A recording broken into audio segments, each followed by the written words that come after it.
Hare Krishna. Welcome to astrology classes. 29 कक्षा में आप सभी का फिर से स्वागत है। तो पिछले कुछ दिनों से हम लोग क्लासेस बंद थी क्योंकि हमारा बहुत बड़ा फेस्टिवल होता है साल में, जन्माष्टमी का होता है, तो इसका प्रभुपाद जी का जयंती होता है, झूलन यात्रा होती है, ऐसे करके 3-4 फेस्टिवल लाइन से आते हैं।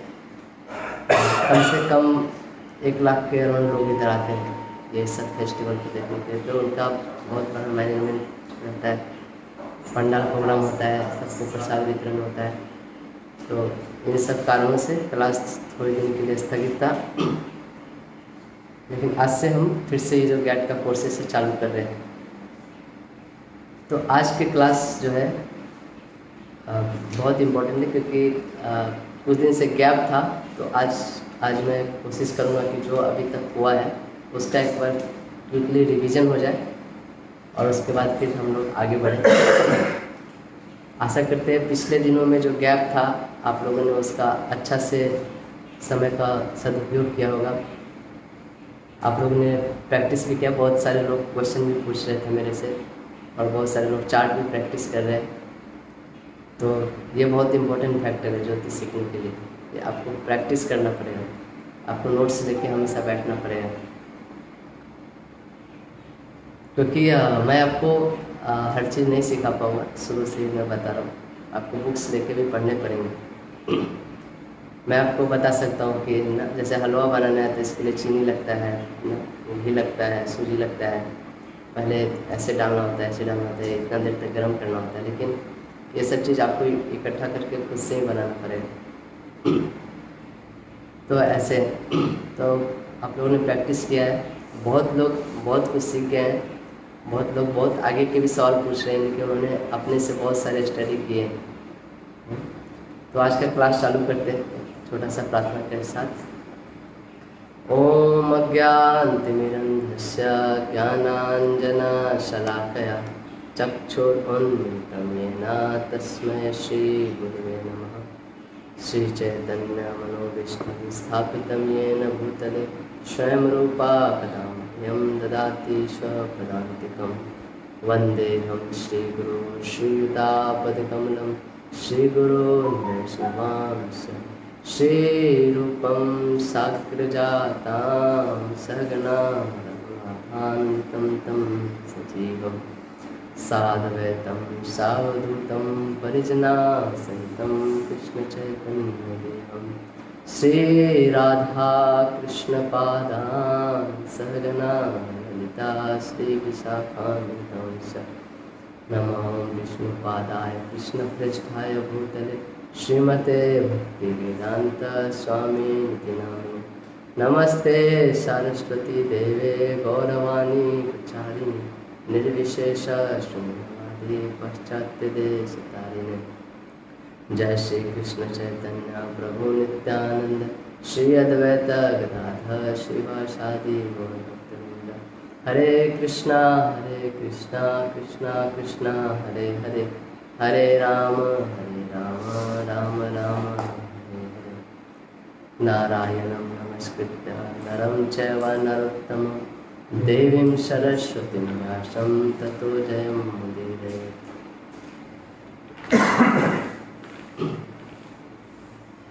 तो आज बेसिकली एक रिवीजन क्लास है। अभी तक हमने जो चीज़ पढ़े हैं, राशियों के बारे में, ग्रहों के बारे में, हाउसेस के बारे में, इन सब चीज़ के ऊपर एक क्विक रिवीजन लेंगे। फिर उसके बाद हम लोग उसके आगे का देखेंगे।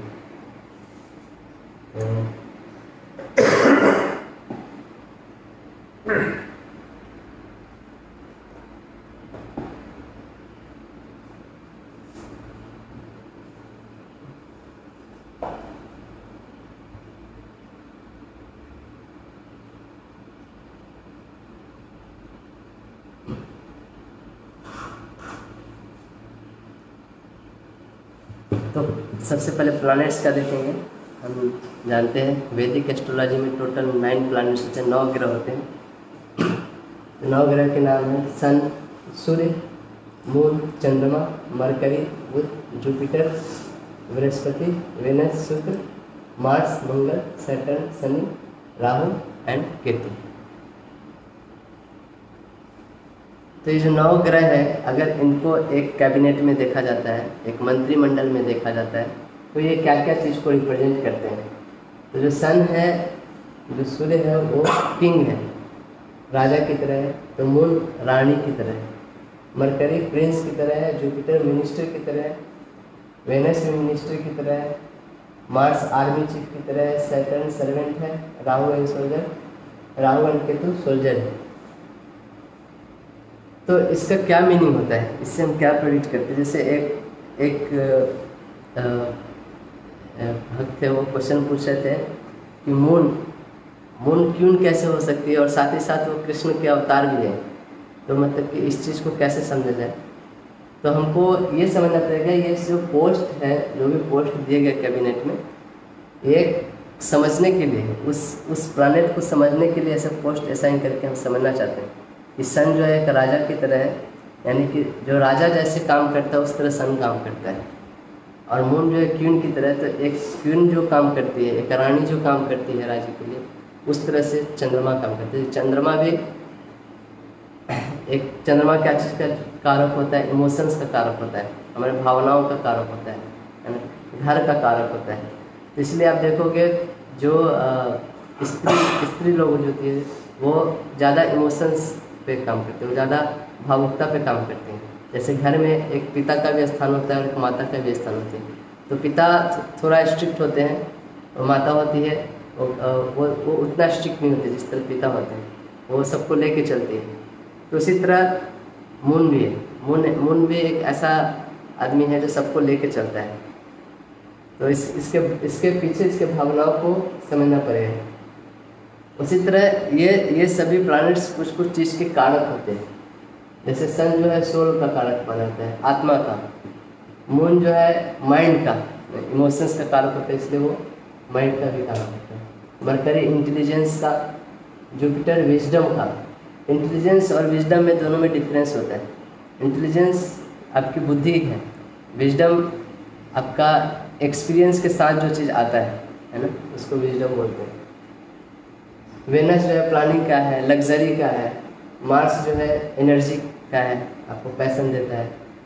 सैटर्न जो है एज, आपकी लॉन्जिविटी का कारक होता है।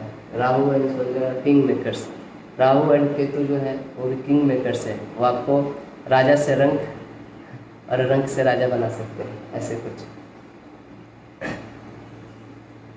तो मार्स के बारे में कुछ पॉइंट्स हैं, ऑलरेडी हमने डिस्कस किया है। मैंने यहाँ पे कुछ बुलेट पॉइंट्स, जस्ट पॉइंट्स लिखे हैं, क्योंकि ये रिवीजन है, सारे पॉइंट्स डिस्कस नहीं करेंगे, लेकिन जो मुझे इम्पोर्टेंट लगते हैं मैंने यहाँ पे नोट डाउन किए। तो पहला पॉइंट है, Mars is army chief of planets, so has all the qualities of army man. तो मार्स क्या था, जैसे हमने पढ़ा था, आर्मी कमांडर की तरह है ना। तो आर्मी कमांडर में बहुत पैशन चाहिए होता है, ऐसा फिजिकल काम करते हैं। तो मार्स भी एक आर्मी कमांडर की तरह है। ये क्रूएल है नेचर में, इसके आंखें लाल होती है, इसके जो कमर है पतले हैं, शरीर भी पतला है, छोटा हाइट का है, और बायलस इन नेचर, यानी कि बायलस मतलब पित्त, जो आयुर्वेद में हमने पढ़ा हुआ कफ पित्त अनुवाद।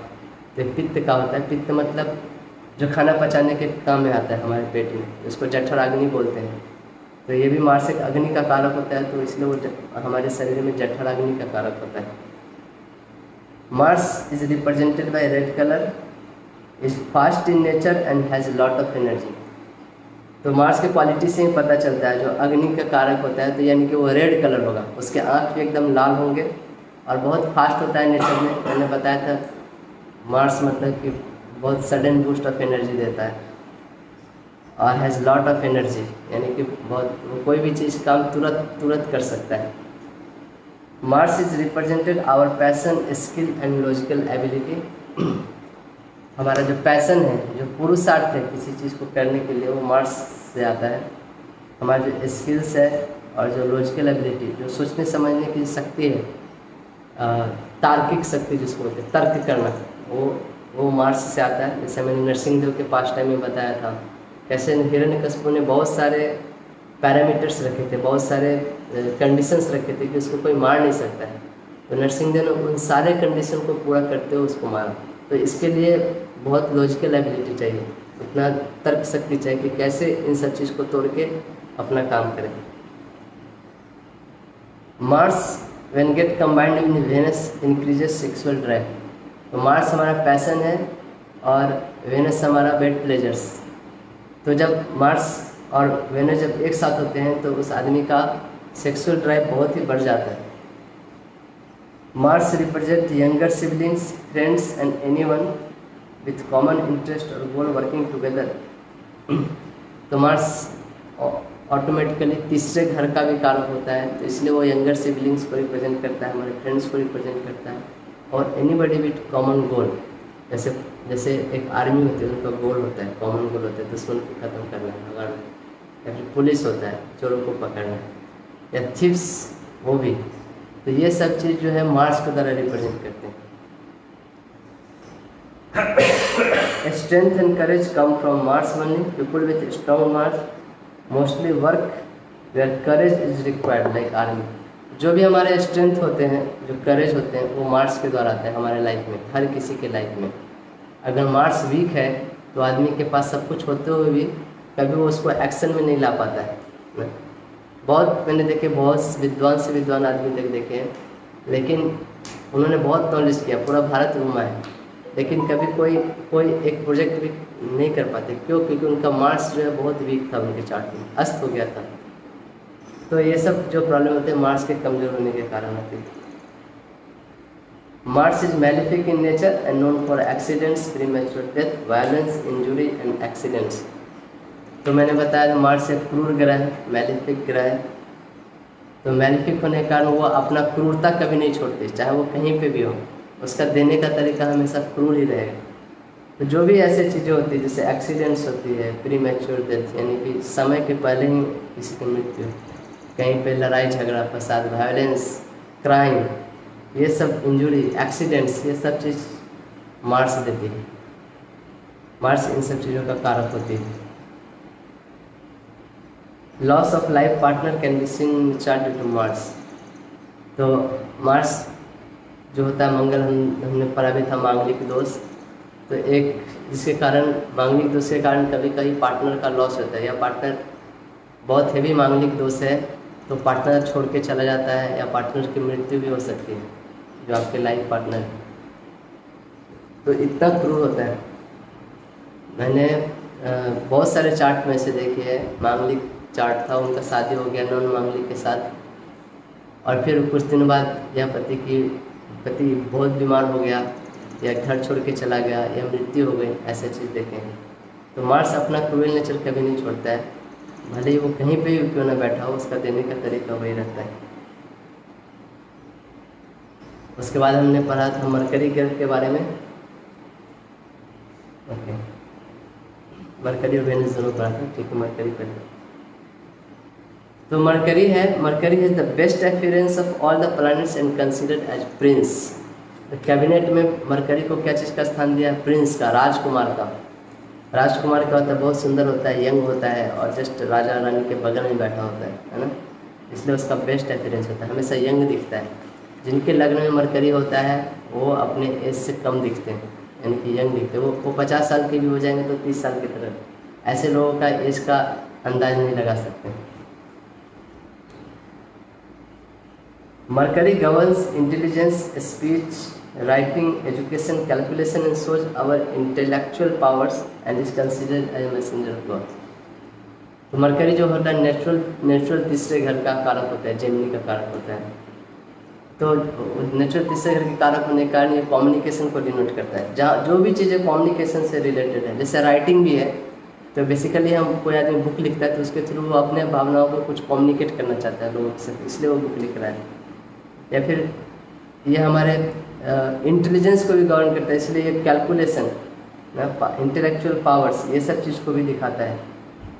कोई भी मैसेंजर का काम हो, जैसे पोस्ट ऑफिस का काम हुआ, एक जगह से दूसरे जगह जो लेटर लेके जाते हैं, या मोबाइल फ़ोन हुआ या मेल हुआ, ये सारी चीज़ मरकरी गवर्न करती है। Mercury the planet of commerce and represent traders and businessman. साथ ही साथ मरकरी एक बिजनेसमैन भी है, मैंने बताया था, ट्रेडर्स है, वैसे क्वालिटी है इसमें। तो इसीलिए ये जितने भी ट्रेडिंग की चीज़ें होती है, कॉमर्स, इकोनॉमिक्स, बिजनेसमैन, ये सब चीज़ें मरकरी रिप्रेजेंट करती है। मैनेजर जो मैनेजरियल पोस्ट पे हो उस तरीके से। Mercury easily takes the nature of planets its gets associated with for good और बैड। मरकरी एक छोटा बच्चा है, तो इसलिए जिसके साथ बैठता है उसकी क्वालिटी उसके अंदर आ जाती है। नहीं होता है, छोटे बच्चे को आप जैसे सिखाओगे वो वैसे बढ़ता है। तो जिस प्लांट के साथ बैठेगा, किसी क्रूड प्लांट के साथ बैठेगा तो वो भी वो क्रूड उसका नेचर रहता है। किसी अच्छे घर के साथ बैठेगा, अच्छे प्लांट के साथ बैठेगा तो उसका भी नेचर अच्छा हो जाता है। जिसके साथ बैठता है उसके नेचर को वो अपना लेता है। Mercury is someone who pays attention to even minor details. तो मरकरी ऐसा है, क्रिएटिविटी का भी एक कारक माना जाता है। तो हर छोटे से छोटे चीज़ों का भी ध्यान रखता है जिस घर में भी बैठता है। And afflicted mercury gives speech defects, nervous problems, breathing problems and even skin issues. जब किसी का मरकरी खराब हो तो वो बहुत सारे डिफेक्ट देता है। जैसे कम्युनिकेशन का कारक होने के कारण वो स्पीच का डिफेक्ट देता है। आप कम्युनिकेट ही नहीं कर पाओ, किसी को कुछ बोल भी नहीं पाओगे। बहुत सारे लोग को देखिए जिनको स्टैमरिंग प्रॉब्लम होता है, हकला के जैसे बोलते हैं, वो मरकरी के कमज़ोर होने के कारण होता है। या फिर उनका नर्वस प्रॉब्लम जो होता है, नर्वस सिस्टम का प्रॉब्लम। आप देखो कि बहुत सारे जो बच्चे होते हैं वो एज में बड़े हो जाते हैं लेकिन छोटी से छोटी चीज़ों को नहीं समझ पाते। छोटा से छोटा कैलकुलेशन उनके दिमाग में नहीं रहता है ना। यहाँ से उनको बोलोगे ये जगह है, ये सामान है, इसको यहाँ से उठा के यहाँ रखना है, तो बराबर वो ये चीज़ें यहाँ से उठा के वहाँ रख देंगे। उनको मतलब समझ में नहीं आता है कि क्या इंस्ट्रक्शन दिया गया और क्या करना है। तो ये नर्वस सिस्टम में प्रॉब्लम होने के कारण होता है। तो मरकरी चूँकि ये चीज़ गवर्न करती है इसलिए नर्वस सिस्टम का प्रॉब्लम होता है अगर मरकरी कमजोर हो जाए। ब्रीदिंग प्रॉब्लम और जो श्वसन की क्रिया है वो मरकरी रिप्रेजेंट करती है। अस्थमा और ये सब जो डिजीज है उससे मरकरी के कारण होती है। स्किन प्रॉब्लम, स्किन भी है वो मरकरी गवर्न करती है। स्किन का जल जाना या स्किन में जो भी प्रॉब्लम, खाज खुजली, ये सब जो होते हैं वो सब मरकरी गवर्न करती है। A good mercury makes a wonderful businessman who does multiple business at the same time. तो अगर मरकरी वही अच्छा हो तो आदमी को एक अच्छा बिजनेसमैन का ये देता है। क्योंकि वो बिजनेसमैन ऐसा नहीं हो कि वो बिजनेसमैन मतलब वो बिजनेस ही करता हो, लेकिन उसका जो बिजनेस की तरह जो डीलिंग होता है वो बहुत अच्छा होगा। वो किसी भी आदमी से जाता होगा तुरंत बार्गेन कर लेता होगा। Mercury is the knowledge but not wisdom, so if someone has good mercury with bad planet what will be the result. जैसे मैंने यही बताया कि मरकरी इंटेलिजेंस का कारक होता है, नॉलेज का कारक होता है, लेकिन विजडम नहीं होता है। क्योंकि विजडम एक्सपीरियंस के साथ आता है ना। एक आदमी का बुद्धि तेज होना अलग बात है, लेकिन उस बुद्धि को कैसे अप्लाई करना है वो विजडम से आता है। जैसे मान लीजिए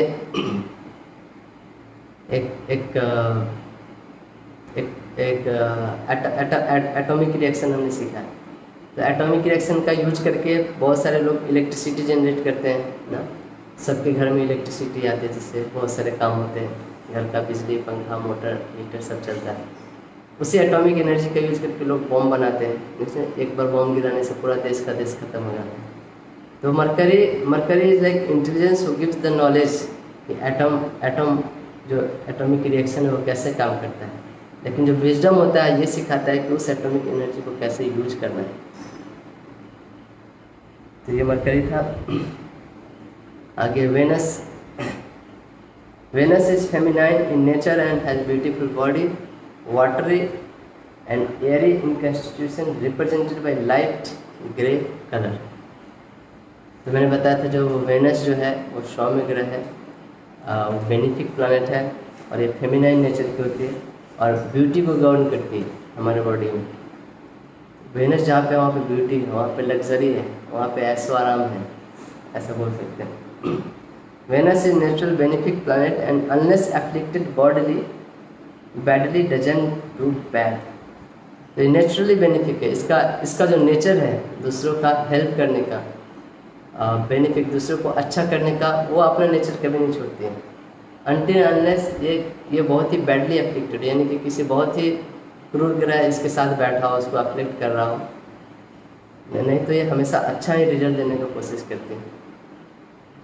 Venus represents love and beauty, she represent art, poetry, music, dance. जो भी फेमिनिन क्वालिटीज होती है वो सब वेनस रिप्रेजेंट करती है। जैसे लव हुआ, ब्यूटी हुआ, आकर्षण हुआ, चकाचौंध हुआ ना, पोएट्री, म्यूजिक, डांस, ये सारे चीज़ें जिस वेनस रिप्रेजेंट करती है। और वेनस जहाँ पे हो, अगर आपके तीसरे घर में हो तो आप देखिए बहुत अच्छा वो ड्राइंग करता होगा ना, अब बहुत अच्छा आर्ट बनाता होगा, बहुत अच्छा पोएट्री लिखता होगा, ऐसे कुछ। तो वेनस इन सब चीज़ों का कारक है। Venus represents all the luxuries of modern world and worldly pleasures. All the sensual comforts of the body are given by Venus only. तो वेनस का मैंने बताया था शुक्राचार्य का स्टोरी। वेनस को कैसे रिप्रेजेंट करते हैं, तो ऐसा बताया कि वेनस का जब एक पिक्चर बनाते हैं तो ऐसा कि उसके एक हाथ में माला है और दूसरे हाथ में कमंडलू है। तो माला इसलिए क्योंकि साथ वो धर्म में विश्वास रखता है, पूजा पाठ में विश्वास रखता है, लेकिन उसको साथ में बहुत सारी चीज लग्जरी भी चाहिए ना, मीन्स उसको मोक्ष भी चाहिए लेकिन इसी रूम में बैठ के चाहिए, है ना, उसको सारे चीज़ें चाहिए, ज्ञान की, विजडम की, लेकिन घर में बैठे चाहिए, ऑनलाइन चाहिए, इसके लिए वो मेहनत नहीं करना चाहिए। तो that's what the nature of Venus is. वो बॉडली प्लेजर्स, बॉडली कंफर्ट्स, ये सब को डिनोट करता है। Venus represent quality of married life in chart. तो वेनस जो होता है नेचुरल रिलेशनशिप का कारक होता है। आपका रिलेशनशिप का क्या क्वालिटी है वो वेनस से देखते हैं। आपके चार्ट में मैरिज के हाउस में जो भी हो उससे मैरिज होगा कि नहीं वो देखते हैं, लेकिन वेनस जहाँ कहीं भी हो ये बताएगा आपके मैरिज में रिलेशनशिप कैसा रहेगा ना। हो सकता है मैरिज हो जाए, 2 मैरिज हो 4 में, लेकिन दोनों के बीच में रिलेशनशिप कैसा रहेगा वो हम वेनस से देखते हैं। वेनस कितना अच्छा place. Venus shows refinement, so also represents semen in the human body. Venus जो होता है वो सबसे रिफाइंड चीज़ों को रिप्रेजेंट करता है। जहाँ कहीं भी जो रिफाइंड चीज़ें होती है वो वेनस रिप्रेजेंट करता है। जैसे हम बोलते हैं ना, जो दूध का सबसे रिफाइंड चीज़ क्या होता है, घी होता है। अभी दूध को हम लोग दही जमाते हैं, उससे फिर माखन निकालते हैं, माखन को फिर गर्म करके घी बनाते हैं, लेकिन टॉप मोस्ट जो क्रीम होता है दूध का वो होता है मक्खन, सबसे रिफाइंड पार्ट। इसी तरह बॉडी का जो सबसे रिफाइंड पार्ट होता है सीमन, उसको वेनस रिप्रेजेंट करती है। While Mars is male sexual energy, Venus is female sexual energy, and combination of these two in any chart boosts sexual drive in person. तो मार्स जो होता है मैंने बताया पैशन देता है, और वेनस जो होता है सेक्सुअल ड्राइव देता है आदमी को। तो जब दोनों चार्ट में कहीं पे एक जैसा हो तो ऐसे आदमी को बहुत सारे अफेयर रहते हैं ना, क्योंकि वो पैशन और सेक्स जब एक साथ मिलते हैं तो उसको एक ही नहीं बहुत सारे आदमी के साथ वो रिलेशनशिप बनाना चाहता है। Strong Venus will give all the best to enjoy on this earth, while weak Venus gives problems. जिसका भी वेनस स्ट्रॉन्ग रहेगा उसके लाइफ में सारे चीज़ें रहेंगी एंजॉयमेंट के, यानी कि वेनस अगर स्ट्रॉन्ग है तो उसके घर में सब कुछ रहेगा, AC, fridge, cooler, TV, iron, मतलब कि किसी चीज़ की कमी नहीं होगी, क्योंकि वेनस लग्जरी का कारक होता है। अगर वही वेनस कमज़ोर हो तो ये सब चीज़ होने के बाद भी वो उसको एंजॉय नहीं कर पाएगा, है ना। सब कुछ घर में रहेगा लेकिन वो घर के बाहर रहेगा, ऐसा भी हो सकता है। तो वेनस ये सब चीज़ों का कारक होता है, इसलिए वो ये सब चीज़ें देता है। A strong Venus lets you appreciate good quality in everyone, but an afflicted Venus makes you pass sarcastic comments on everyone. जो अच्छा वेनस होगा वो कभी दूसरे की शिकायत नहीं करेगा। इसका मतलब क्या है कि आप जब किसी का शिकायत करते हो, पीछे बुराई करते हो, तो आपका वेनस खराब हो रहा है ना। आप अपने वेनस को खुद खराब कर रहे हो। इसलिए देखो जो लोग क्रिटिसाइज करते हैं, बैक बाइटिंग रखते हैं, उनके फ्रेंड सर्किल कम हो जाते हैं, उनसे लोग कटने लगते हैं ना। क्यों? क्योंकि आपका वेनस खराब हो रहा है, इसलिए आपका रिलेशनशिप खराब हो रहा है। डायरेक्ट रिलेशनशिप आप देख सकते हो। मैंने इसमें एक स्टोरी भी सुनाया था, निंदक दास का। एक आदमी था, वो जहाँ कहीं भी जाता था दूसरे का निंदा करते रहता था, चाहे उसको कितना भी अच्छा से अच्छा चीज़ क्यों ना दिया जाए, वो उसमें गलतियाँ ढूंढ ही लेता था। तो ऐसे करते करते ये एक बार न्यूज़ पार्वती जी के पास पहुंचा। तो पार्वती जी बोली ठीक है, इस निंदक दास को मैं खुद सेवा करूंगी अपने से। तो निंदक दास को पार्वती ने ऐसे डिनर पे इनवाइट किया कि आइए मेरे घर भोजन करिए। और माता पार्वती ने खुद अपने हाथों से सारे व्यंजन बनाए जो भी अच्छे लगते, मतलब कि उसको लिए उसको निंदा करने के लिए कोई भी स्कोप नहीं छोड़ा, कोई भी एक छोटा सा पॉइंट भी नहीं छोड़ा कि वो गलती ढूंढ के निकाल सके। और खुद पर्सनली रह के बनाया, खुद पर्सनली उसको सर्व किया, उसको बुलाया, उसको बैठाया। अब ये निंदक दास आराम से खाने के बाद जब हाथ धो रहे थे तो ऑब्वियसली सबको वेट कर रहे थे अभी क्या निंदा करने वाला है उसका नेचर तो है निंदा करने का। तो मदर पार्वती को बोलता है निंदक दास, देखिए किसी भी व्यक्ति को इतना परफेक्ट होना भी शोभा नहीं देता। तो बोलने का मतलब वो निंदा करने का उसका क्वालिटी नहीं जाता है। तो बहुत सारे आदमी आपको देखेंगे जो ऐसे निंदा करते हैं। आप कभी भी निंदा करते हो आपका अवेयरनेस खराब होता है। आप ग्रेटफुलनेस का लाइफ चाहिए, कृतज्ञता का लाइफ चाहिए। दुनिया में बहुत चीज़ें हैं जिसके प्रति आप कृतज्ञ हो सकते हैं। आप सुबह उठे, आपको कल के बारे में सब कुछ याद है, इसके प्रति भी आप कृतज्ञ रह सकते हैं। आपका आँख से देख रहे हैं, आप चल पा रहे हैं, आप उठते हैं, आपका पानी अवेलेबल रहता है नहाने के लिए, खाना रहता है। तो बहुत सारी चीज़ें जिसके बारे में आप ग्रेटफुल हो सकते हैं। फिर चार्ट पे आते हैं, मैंने बताया था बहुत तरह के चार्ट होते हैं दुनिया में। इनफैक्ट हर कोने में लोग अलग अलग तरीके से चार्ट बनाते हैं। इस हर चार्ट सही है, उनका देखने का अलग तरीका होता है। तो सबसे बेस्ट चार्ट जो मुझे लगता है वो है नॉर्थ इंडियन चार्ट। मैं इसी को फॉलो कर रहा हूँ और आप लोग को भी इसी से पढ़ा रहा हूँ, क्योंकि बहुत लोग दुनिया में ज़्यादातर लोग इसी को अप्रिशिएट करते हैं, भले ही वो दूसरे चार्ट क्यों ना प्रैक्टिस कर रहे हो।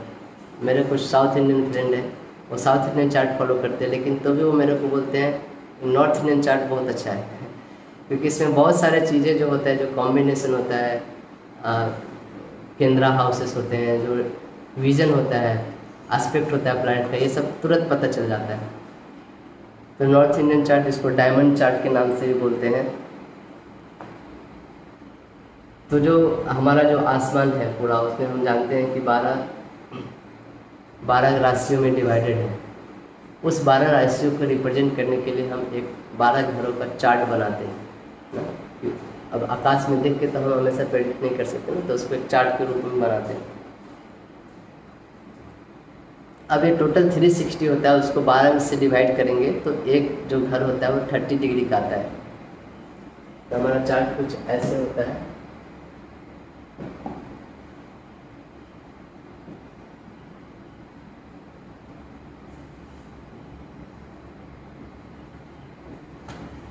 नॉर्थ इंडियन चार्ट है, इसको डायमंड चार्ट भी बोलते हैं।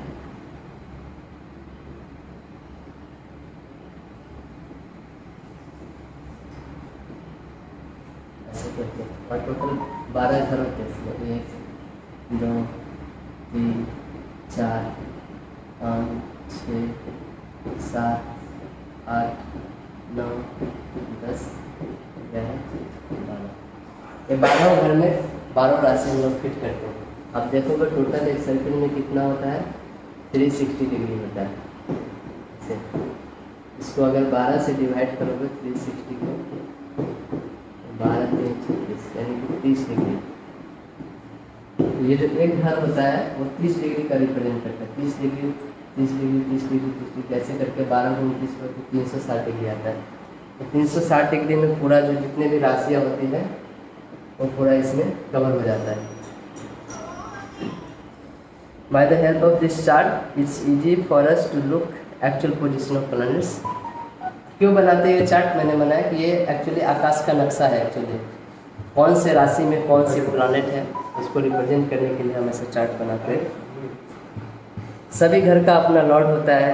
हर घर में एक न एक राशि होंगी, उस राशि के जो लॉर्ड होंगे या उस घर में जो भी प्लानेट होंगे वो उसका लॉर्ड होता है। हर घर का अपना सिग्निफिकेंस होता है। हर घर हमारे जीवन के कुछ न कुछ चीज़ों को दर्शाती है। तो उसके अनुसार हम लोग मिला के घर को और राशि को और प्लैनेट को, ये तीनों चीज़ को मिला के हम उस घर के बारे में प्रेडिक्ट करते हैं। जैसे Each and every house has its own significance. Each house in chart control different matters of life like relatives, education, children, profession, personality. Everything in our life can be seen from this chart only. आपके life की कुछ भी चीज़ें हैं, एक छोटी सी चीज़ से लेकर बड़ी से बड़ी चीज़ें भी इस चार्ट से देख सकते हैं। आपका चप्पल किस दिन चोरी होगा उस चीज़ से लेके आपका मृत्यु कब होगा, जन्म कब होगा और किस दिन शादी होगा, किस दिन आपको जॉब मिलेगा, किस दिन आपका गाड़ी में टूटेगा, जो कुछ भी होगा सब कुछ इस 12 घर से ही देखा जाता है। काउंटिंग हाउसेस इन चार्ट में काउंटिंग बताया। सबसे ये जो पहला घर होता है ये हमेशा पहला घर ही रहता है हमेशा। ये जो नंबर लिखा हुआ है घर का नंबर नहीं लिखा हुआ, ये राशि का नंबर नहीं लिखा है, घर का नंबर लिखा हुआ। घरों का नंबर जनरली लिखते नहीं है, लेकिन मैंने समझाने के लिए यहाँ पे लिखा है। तो ये हमेशा पहला घर ही रहता है। इसके बाद ये दूसरा घर होता है, यहाँ से यहाँ तीसरा घर, फिर ये चौथा घर, फिर 5वां घर, छठा घर, 7वां, 8वां, 9वां, 10वां, 11, 12, ऐसे टोटल 12 घर होते हैं। इसमें कोई भी नंबर हो सकता है, जो भी राशि जिस घर में रहता है वहाँ पे उसका नंबर लिखा होता है। ये नंबर एक्चुअल नंबर नहीं है, ये जो समझाने के लिए मैंने लिखा है। तो इसमें सारे प्लैनेट्स जो होते हैं वो काउंटर क्लॉकवाइज डायरेक्शन में घूमते हैं। जैसे यहाँ पे भी प्लैनेट है तो अगले समय में वो इधर आएगी, फिर इधर आएगी, इधर के भी प्लैनेट भी राशियों के साथ घूमते रहते हैं। सिर्फ राहु और केतु को छोड़ के, राहु जो होता है क्लॉकवाइज डायरेक्शन में घूमता है, वो इस तरह से घूमता है राहु एंड केतु। बाकी सब प्लैनेट चार्ट में इस तरह से घूमते हैं। काउंटर क्लॉकवाइज डायरेक्शन में घूमते हैं। ये वाले ऐसे काउंटर क्लॉकवाइज मतलब ऐसे तो क्लॉकवाइज। हाँ तो वही all planets move in counter clockwise direction except Rahu and Ketu. Okay, बोलने का मतलब ये है, मैं बताता हूँ क्यों ऐसा बोला जा रहा है। इसलिए इसको अच्छा से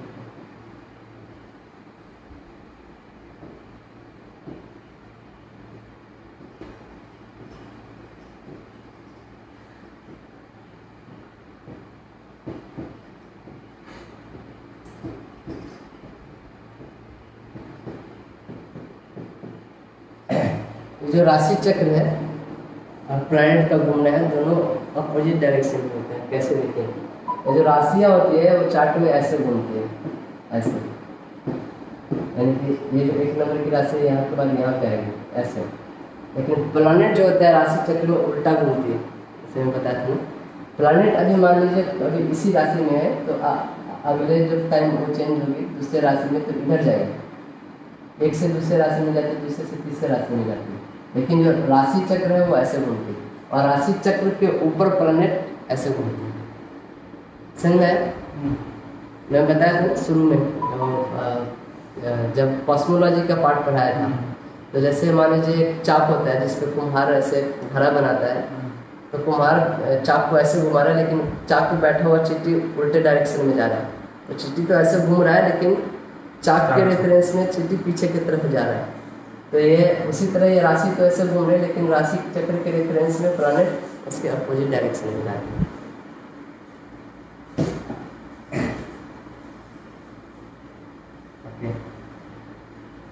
तो houses and significance, her house का अपना सिग्निफिकेंस होता है। तो यहाँ हाउसेस में बना देता हूँ आपको अच्छा समझ में।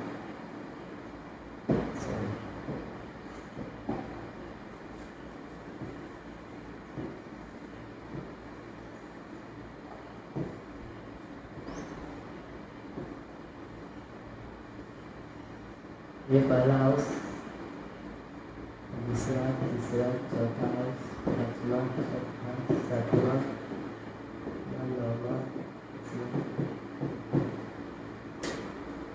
हर हाउसेस के अपने सिग्निफिकेंस। जैसे पहला हाउस होता है ये, इस हाउस को लग्न भी बोलते हैं या इंग्लिश में इसको एसेंडेंट बोलते हैं।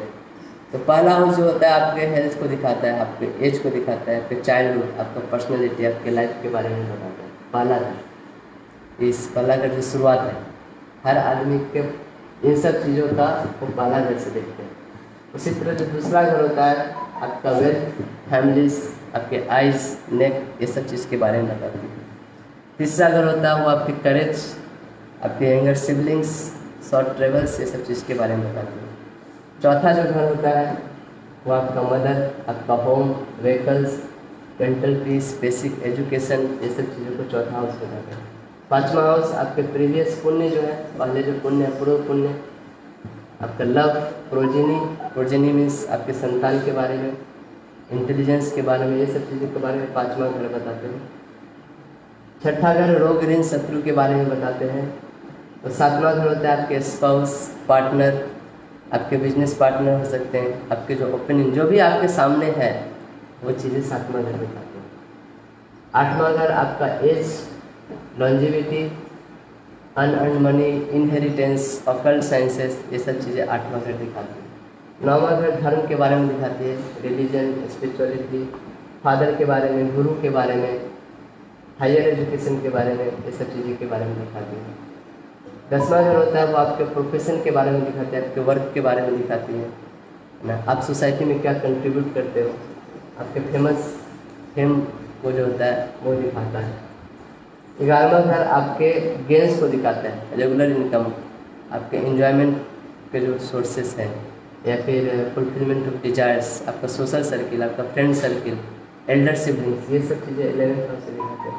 12वां जो घर होता है वो आपके बेड प्लेजर्स का होता है, एक्सपेंडिचर का होता है, लॉसेस का होता है, फॉरेन ट्रेवल्स का होता है, लोनलीनेस का होता है, एग्जिट का होता है, मोक्ष का होता है, ये सब चीज़ों का जो वो 12वां घर होता है। तो ये मैंने जस्ट कुछ टर्म्स यहाँ पे लिखे हैं आपको समझने के लिए। उसके बाद जो होता है साइट ऑफ प्लैनेट, तो जैसे हम लोग जैसे व्यक्ति है जहाँ पे है बस वहीं पे काम करते हैं, लेकिन प्लैनेट्स अपने दृष्टि दे के भी अपना काम करते हैं। एक जगह से जहाँ पे वो दृष्टि डाल रहे हैं वहाँ पे भी वो इफेक्ट देते हैं। तो हर प्लैनेट जो होता है अपने से 7वां घर पे दृष्टि देता है, और जहाँ पे है वहाँ से वो 7वां घर देखता है। उसके अलावा जुपिटर, राहु एंड केतु जो होता है वो 7वां घर को तो देखता है, ये साथ साथ अपने जहाँ पे बैठा है वहाँ से 5वां घर और 9वां घर भी देखता है, यानी कि वो 3 दृष्टि हो जाता है उसका। 5वां घर पे दृष्टि डालता है, 7वां घर पे दृष्टि डालता है और 9वें घर पे भी दृष्टि डालता है। इसी तरह मार्स जो है उसके 3 एस्पेक्ट है, वो 4थे घर को देखता है, 7वें घर को देखता है और 8वें घर को भी देखता है। इसी तरह सैटर्न जो है वो अपने से तीसरे घर को देखता है, 7वें घर को देखता है और 10वें घर को देखता है। तो इसमें मान लीजिए ये चार्ट है, यहाँ पे मान लीजिए मून है, जुपिटर है, यहाँ पे सैटर्न है, यहाँ पे मार्स। ठीक, अब ये बताइए मून यहाँ से कहाँ कहाँ दिखेगा? 7वां घर दिखेगा, तो यहाँ से 7वां घर क्या हुआ? ये वाला घर, ठीक है, ये 7वां घर में दिखेगा। जुपिटर कहाँ कहाँ देखेगा? यहाँ से 5वां घर, 7वां घर और 9वां घर। तो यहाँ से देखिए जुपिटर यहाँ पे, यहाँ से 5वां काउंट करिए, 1 2 3 4 5, यानी कि ये दूसरा घर देखेगा जुपिटर। 5 हो गया, ये 6 और 7, यानी कि ये चौथा घर भी देखेगा 7वें दृष्टि से। 7 ये हुआ, 8 और 9, यानी कि छठा घर भी देखेगा 9वीं दृष्टि से। यानी जुपिटर बैठा है यहाँ पे, लेकिन यहाँ से इफेक्ट क्या पे डाल रहा है? दूसरे घर में, चौथे घर में और छठे घर में, तीनों जगह देखेगा। उसी तरह सैटर्न लीजिए, सैटर्न का दृष्टि होता है तीसरा, 7वां और 10वां। तो यहाँ से देखिए तीसरा घर काउंट करिए, यहाँ पे 1 2 3, तीसरा दृष्टि से 9वें घर को देखेगा और 7वां यहाँ पे ठीक इसके सामने 7वां है, यानी कि पहले घर को देखेगा 7वें दृष्टि से और 10वें दृष्टि से, 7 8 9 10, 10वें दृष्टि से चौथे घर को देखेगा। यानी कि सैटर्न यहाँ पे बैठे बैठे ये तीनों घरों को देखेगा। मार्स का क्या होता है? चौथा, 7वां और 8वां। यहाँ से देखिए चौथा घर भी नहीं, 1 2 3 4, यानी कि ये 7वां घर देखेगा, चौथी दृष्टि से 7वां घर देखेगा और फिर 7वां घर, इसके सामने वाला घर 7वां होता है, तो ये 10वां घर देखेगा 7वीं दृष्टि से और 8वां घर, यानी कि ये 8वां हो जाएगा, 11वां घर देखेगा 8वीं दृष्टि से। तो ऐसे प्लैनेट लोग का देखने का तरीका होता है, वो जहाँ पे बैठे होते हैं वो घर पे इफेक्ट डालते हैं, और वहाँ से बैठे बैठे जिस घर को देखते हो उस घर पे भी अपना इफेक्ट डालते हैं। बहुत लोग ऐसे पूछते हैं कि मेरे चौथे घर में तो कोई प्लैनेट है ही नहीं, तो मतलब क्या उसमें कुछ नहीं होगा? ऐसा नहीं, प्लैनेट नहीं है तो वहाँ पे कुछ नहीं होगा, वहाँ पे आपकी राशियाँ हैं, प्रेडिक्शन हम लोग राशि से करते हैं ना। तो कोई भी ऐसा घर नहीं है जो जिसमें कोई राशि ना हो, और प्लैनेट तो उसके ऊपर प्लैनेट अपना फ्लेवर ऐड करते हैं, वो राशि से जो प्रॉमिस हो रहा है वहाँ पे उस चीज़ को प्लैनेट डिलीवर करते हैं आपकी लाइफ में। तो डिलीवर करने का तरीका हर प्लैनेट का अलग होता है, और प्लस वहाँ पे कोई प्लैनेट नहीं भी है तो इसका मतलब ये नहीं, वहाँ पे हो सकता है प्लैनेट दूसरे जगह हो लेकिन वहाँ पे बहुत सारे प्लैनेट देख रहे हो, तो वो अपना इफेक्ट वहाँ पे डालेंगे, दृष्टि का भी इफेक्ट डालते हैं। उसके बाद आते हैं एक ज़ोडिएक साइंस। 12 राशियाँ होती है, साइंस होती है, इसको इंग्लिश में मैंने लिखा है Aries, Taurus, Gemini, Cancer, Leo, Virgo, Libra, Scorpio, Sagittarius, Capricorn, Aquarius and Pisces. ये 12 साइंस है, 12 राशियाँ हैं, इनका इसी क्रम में ये होते हैं हमेशा, 1 से लेकर 12 तक, इनका क्रम कभी चेंज नहीं होता, इसी क्रम में रहते हैं। और जो 12 हाउसेस होते हैं उसमें ये इसी क्रम में अरेंज होते हैं। जैसे मान लीजिए ये कोई आदमी जेमिनी एसेंडेंट का है, ठीक, तो जब हम जेमिनी एसेंडेंट बोलते हैं इसका मतलब उसके पहले घर में जेमिनी है, ये पहला घर होता है। एसेंडेंट कब होता है? जेमिनी का क्या होता है? नंबर 3 होता है, देखिए यहाँ पे जेमिनी 3 नंबर। तो जेमिनी एसेंडेंट मैं बोलता हूँ तो आपको समझ में आ जाना चाहिए कि उसके घर कौन से घर में कौन से राशि है। तो यहाँ पे 3 है, यानी कि आपके घर में चौथी राशि होगी, यहाँ पे 5वीं राशि होगी, यहाँ पे 6वीं, 7वीं, 8वीं, 9वीं, 10वीं, 11वीं, 12वीं, 1, 2। तो ऐसे करके सीरियली अरेंज होता है, इसी क्रम में सीरियली वो अरेंज होता है।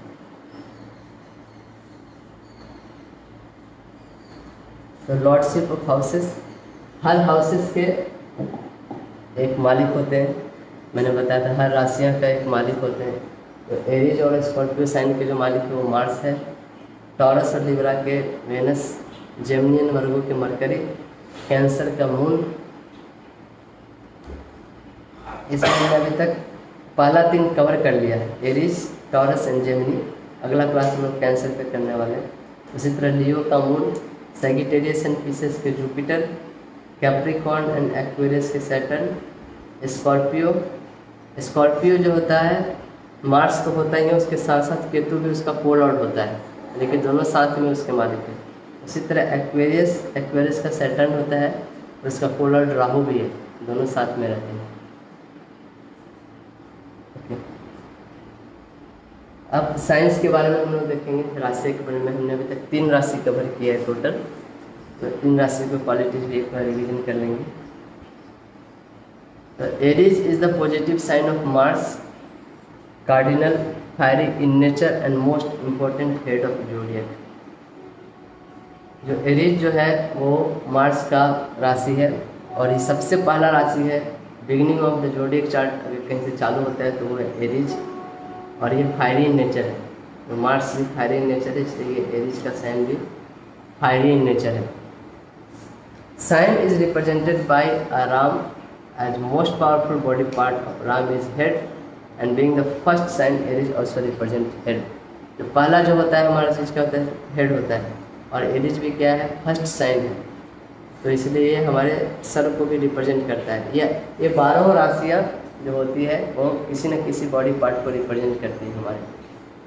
तो जो एरीज है उसमें वो हमारे हेड को रिप्रेजेंट करती है। उसी तरह जो पीसेस है, जो लास्ट राशि है, वो हमारे पैर को रिप्रेजेंट करती है। तो कैंसर है वो हमारे हार्ट को रिप्रेजेंट करती है, सैजिटेरियस है वो हमारे जंघा को रिप्रेजेंट करती है, थाई को। इसी तरह आप ऐसे मिला सकते हैं। Aries sign has lot of energy and gives lot of independence, self radiant, force, energetic in life, getting shy और being hesitant is not a part of their nature. यहाँ पे मैंने जो भी पॉइंट लिखे हैं ये सबको मैं डिटेल में बता चुका हूँ। जस्ट मैं एक लाइन में फास्टली कवर कर रहा हूँ, क्योंकि आप बहुत दिनों से अगर किसी का प्रैक्टिस छूटा होगा तो एक बार रिवीजन हो जाएगा। तो मैंने बताया था जो एरीज होता है वो क्विक स्टार्ट देता है, वो एकदम सडन एनर्जी बूस्ट देता है, इसलिए एरीज जो है हाई पावर एनर्जी का घर होता है।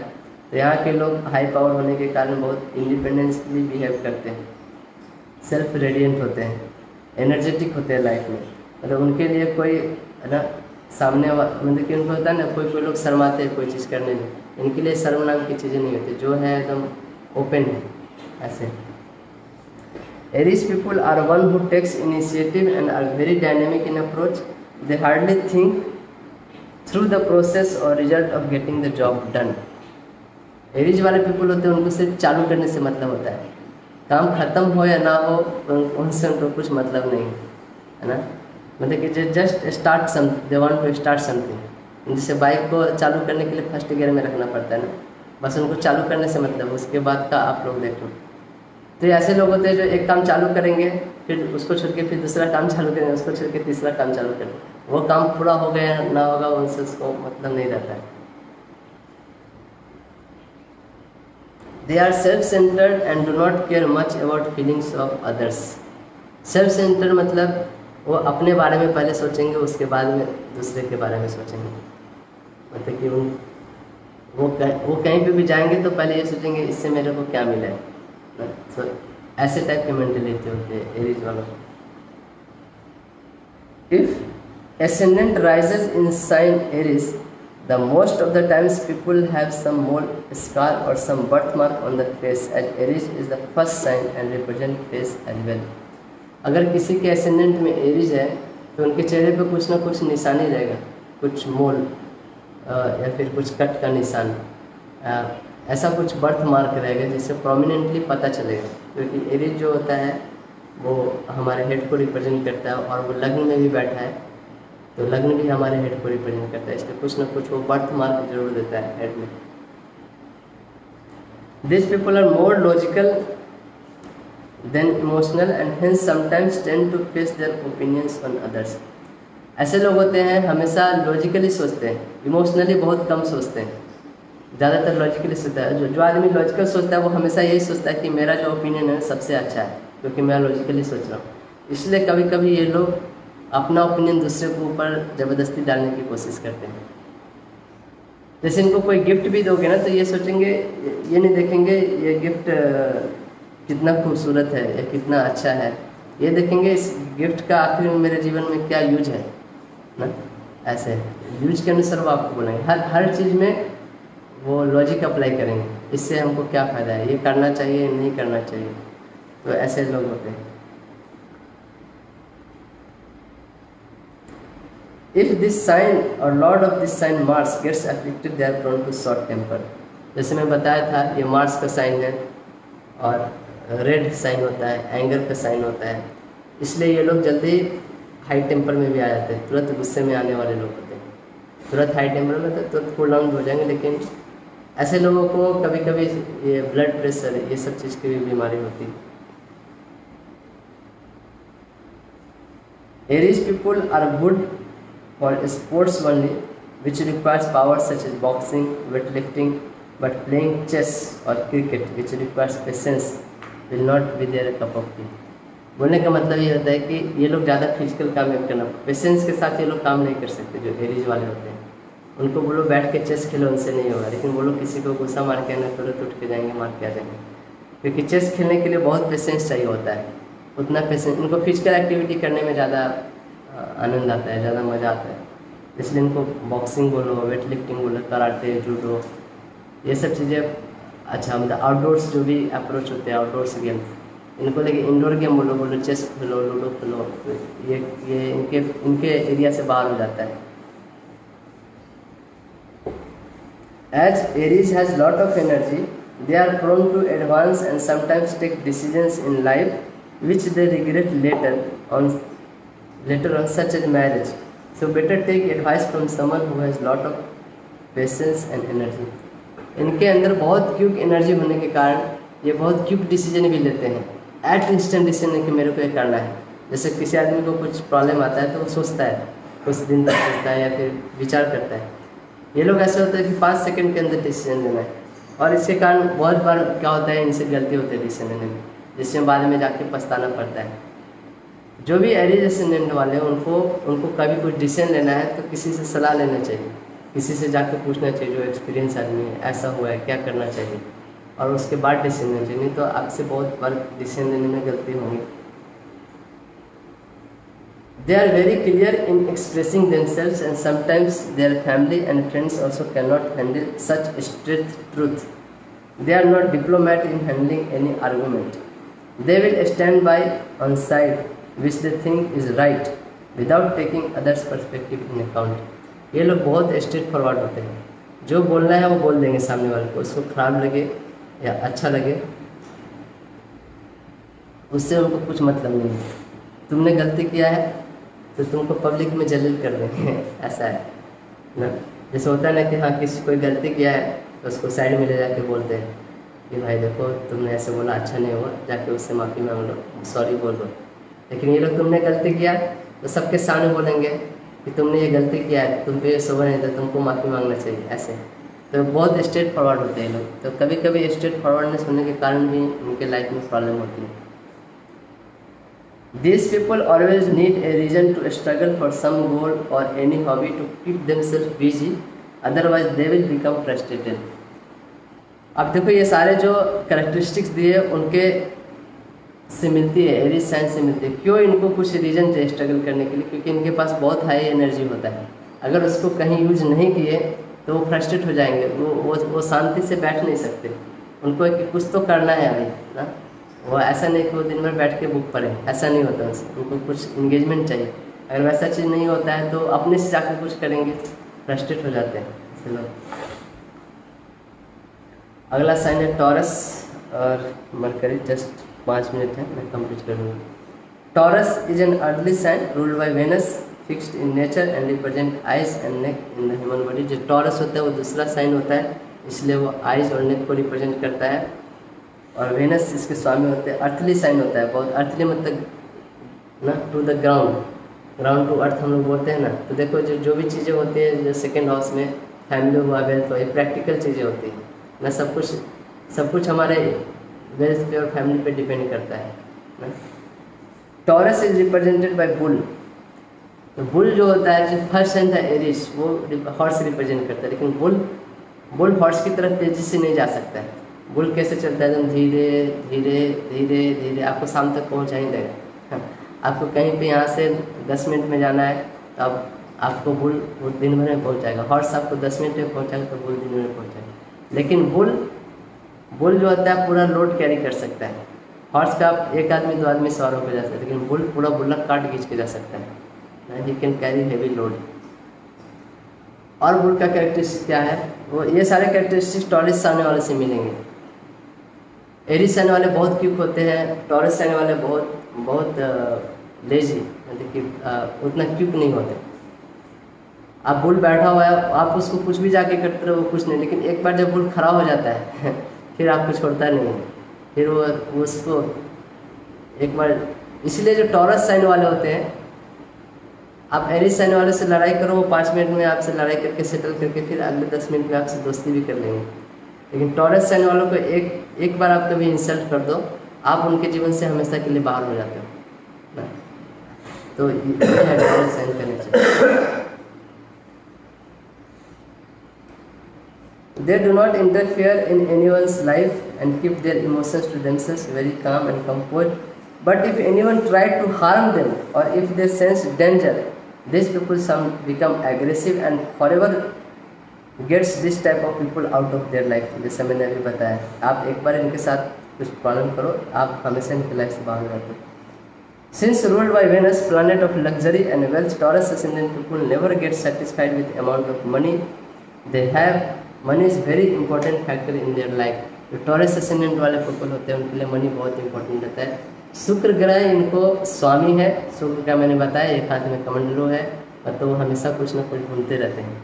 ऐसे घरों के ऐसे लोगों के घर में अगर आप जाओगे तो ये आपको घर बहुत अच्छा से दिखाएंगे। ऐसे लोग पार्टी ऑर्गेनाइज करते हैं क्योंकि सब लोग आए और मेरे घर को देखें, मेरा बड़ाई करें, मेरे फूड के बारे में बड़ाई करें, मेरे जो एंटिक चीज़ें इनके घर में मिलेगी, बहुत अच्छा डेकोरेशन मिलेगा। तो ये सब टॉरस असेंडेंट वालों का लक्षण है। तो ये सब पॉइंट कवर कर लिया। और जो टॉरस असेंडेंट के लोग होते हैं वो जल्दी चेंज नहीं होते, जैसे बुल वो जो जल्दी उठता नहीं है ना, फिक्स साइन में, अर्थली साइन है, इसलिए टॉरस असेंडेंट वाले लोग जल्दी उनके जो भावनाएं हैं या फिर उनका जो थिंकिंग है, उनकी जो सोच है, आप जल्दी बदल नहीं सकते। वो एक बैमुख की तरह होते हैं कि आप इसको जल्दी घुमा नहीं सकते, तोड़ नहीं सकते। जेमिनी साइन डुअल साइन है, एयरी साइन है। जैसे टॉरस था वो फिक्स साइन था, अर्थली साइन था, लेकिन जेमिनी साइन डुअल है, ये तुरंत चेंज हो जाता है। ये कम्युनिकेशन का साइन है, इसलिए एयरी साइन। किसी को चीज़ बताना है, कम्युनिकेट करना है, तो क्या बेस्ट तरीका हो सकता है कम्युनिकेट करने का, वो जेमिनी बताता है। इसके स्वामी है, जो लॉर्ड है, वो मरकरी है। जेमिनी साइन में मैन एंड वुमेन दोनों रहते हैं। इस सोच डुअलिटी। जेमिनी साइन वाले लोग ऐसे होते हैं ना, इनके किसी भी चीज़ के लिए बात करो, इनके पास हर चीज़ के लिए डिस्कशन होता है। इनसे बड़ा से बड़ा गवर्नमेंट से रिलेटेड इशू है, उसके बारे में भी लगा इनको कितना नॉलेज है। और एक छोटा से छोटा शेयर ना, चप्पल, जूता और सुई धागा के बारे में बात करो, उसके बारे में भी बहुत कुछ बात है। मतलब ये लोग बहुत ही पट्टू होते हैं, बहुत ही एक्सपर्ट होते हैं टॉकिंग के मामले में, कम्युनिकेशन के मामले में।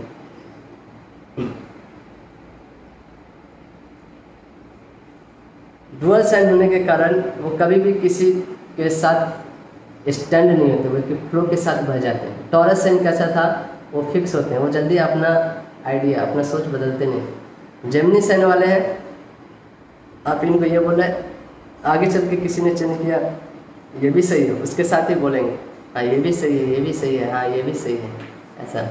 तो उस टाइप का नेचर होता है।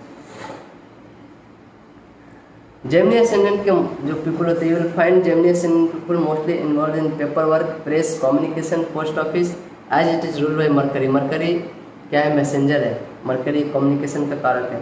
जो भी पेपर वर्क होता है, जो भी प्रेस का, कम्युनिकेशन का, इन सब चीज़ों में जेमिनी इन्वॉल्व होता है। अगर मरकरी खराब है तो आपका पेपर वर्क भी खराब होगा, आपको कुछ पेपर वर्क पेंडिंग होगा, आपके कम्युनिकेशन में प्रॉब्लम होता होगा, आप एक ही मैसेज किसी को 3 बार भेजना पड़ता होगा तब जाके पहुंचता होगा। They are very talkative in nature and can express themselves in beautiful form. अब देखो जेमिनी असेंडेंट वाले बहुत अच्छा बातें करते हैं, उनके बात करने की शैली, तरीका, आप स्तब्ध हो जाओगे कभी कभी ऐसे जेमिनी असेंडेंट वालों को, कि वो बहुत सोचते हैं अपने बात करने के लिए। मतलब कि आप देखो कि उनका बात करने के लिए इतना स्वीट होगा, इतना अच्छा होगा कि आप भी चाहोगे कि हाँ बात चलते ही रहे, ऐसा। गुड इन मिमिक्री, दूसरे का जो मिमिक्री करने में होता है ना, एक्टिंग करने के लिए, ये लोग ये सब चीज़ें बहुत अच्छे होते हैं, क्योंकि बहुत क्लोजली अटेंशन देते हैं किसी का बात करने का तरीका। मिमिक्री। मल्टीटास्किंग, एक साथ ये बहुत सारे काम कर सकते हैं। तो ये था जेमिनी तक का, समय भी हो चुका है, तो अभी तक हमने यहीं तक पढ़ा था, जेमिनी और मरकरी तक, एरीज, टॉरस एंड जेमिनी। जो आगे की जो क्लासेस, कल तो संडे है, कल छुट्टी रहेगी इनकी। Monday is the moon day and we will study about moon. सोम के बारे में पढ़ेंगे, चंद्रमा के बारे में पढ़ेंगे, और चंद्रमा की जो राशि है कैंसर है ना, तो कैंसर के बारे में पढ़ेंगे, मंडे से चालू करेंगे। तो ये एक रिवीजन क्लास था कि बहुत लोग का छूट गया होगा या बहुत लोग को कुछ पॉइंट नोट डाउन नहीं कर पाए होंगे, तो कर सकते हैं। ये सर भेज देंगे, टेलीग्राम ग्रुप में डाल देंगे किसी को चाहिए तो आप लोग इसको मैं भेज दूंगा, आप रिवीजन करिए। और आगे जो है चंद्रमा के बारे में पढ़ेंगे। तो कल छुट्टी है। चंद्रमा को अगर आप बेस्ट तरीके से समझना चाहते हैं, मतलब कि वैसे भी समझ जाएंगे, एक मूवी है जोकर बोल के। मैंने जब ये जोकर मूवी देखा था बहुत साल पहले, तो जोकर का जो कैरेक्टर है, तब मेरे को समझा कि ये जो कैरेक्टर है वो मून को रिप्रेजेंट करता है। मतलब एग्जैक्ट जो मून का नेचर है वो इस जोकर ने प्ले किया है। मून ऐसा प्लैनेट है जो हमेशा अपना, वो क्या करेगा, एकदम साइकिक होता है वो, है ना, क्या करेगा, कैसे करेगा, आप कुछ एक्सपेक्ट नहीं कर सकते। तो अगर आप देखना चाहते हैं तो ये मूवी देखिए, हॉलीवुड मूवी है, इंग्लिश में है। फिर मंडे को मिलते हैं चंद्रमा के साथ, मून के साथ। बहुत इंपॉर्टेंट प्लैनेट है, ये क्वीन है, ये हमारे हार्ट को, इमोशंस को, मदर को, ये सारी चीज़ों को ग्राउंड करती है। आप चाहे तो पहले से भी कुछ पढ़ सकते हैं। आज का नोट्स है, मैं टेलीग्राम ग्रुप पे डाल दूँगा, आप लोग देख सकते हैं। तब तक के लिए बहुत बहुत धन्यवाद। हरे कृष्ण।